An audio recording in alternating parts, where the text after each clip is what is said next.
Greetings, and thanks so much for clicking on this link and joining me for this presentation. In this edition of Disaster Hack, we are going to discuss the function of mass fatality management in disasters. Our goal today is to recognize the probability of mass fatalities in natural, technological, or anthropogenic disasters. In addition, we'll talk about how best to address this challenge in emergency management. Before beginning, let me provide the context of mass fatality management.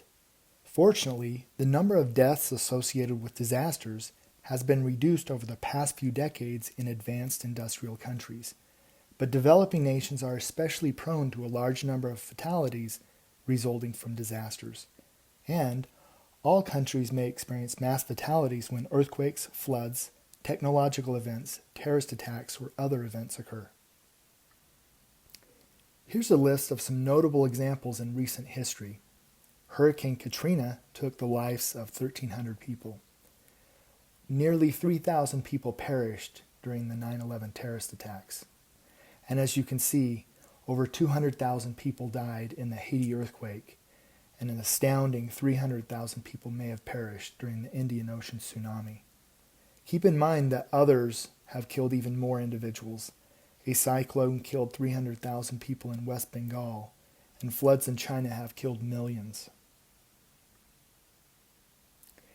These examples bring up the concept of a mass fatality incident. Simply put, a mass fatality incident is any situation where there are more bodies than can be handled with existing local resources. For instance, there's not enough body bags, coffins, or coroners to help deal with all of the fatalities. The challenges associated with mass fatality incidents are numerous. Coroners will be overwhelmed and morgues will be filled beyond capacity. Bodies may be difficult to reach.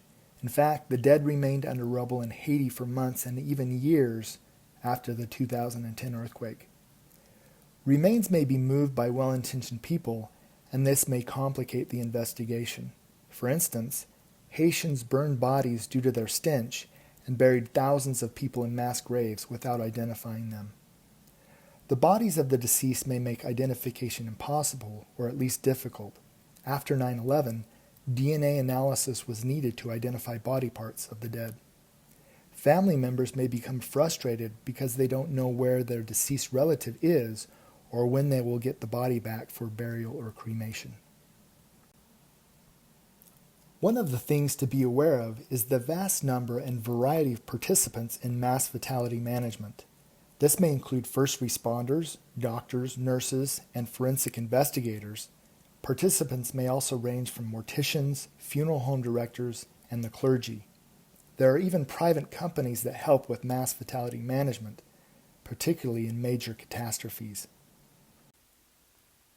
There are several key points to remember about mass fatality incidents. It is important that the disaster scene and personal effects be protected, at least as much as possible.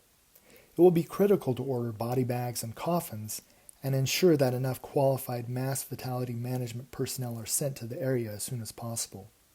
Families will have many questions, so communication methods must be set up in advance to keep them informed. The number of deaths can be depressing for anyone involved, so counselors should be available for those in need. Finally, different ethnic groups or religions may have specific norms about cremation, apparel for the deceased, or time of burial, so keep those things in mind too. Keep in mind the process of mass fatality management. First, conduct a preliminary investigation. For instance, note the gender or where the body was found. Second, transport the remains to the morgue. The use of refrigerated vehicles may be needed to expand storage options. Third, identify the deceased. Look for their driver's license, for instance. Note tattoos. Conduct an examination of dental records.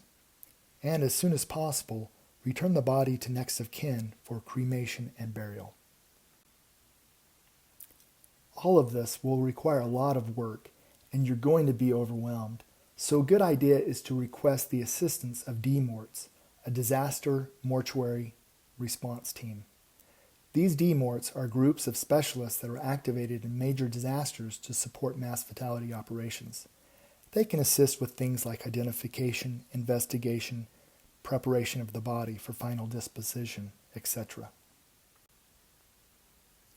So, to wrap up, we should recognize that mass fatalities are often a feature of major disasters. Mass fatality incidents will pose major problems, so planning for this function in advance can help. Local resources can be overwhelmed, so DMORTs can fill in where needed. There are DMORT teams in every state and in every FEMA region. They are organized under the Department of Health and Human Services and the National Disaster Medical System.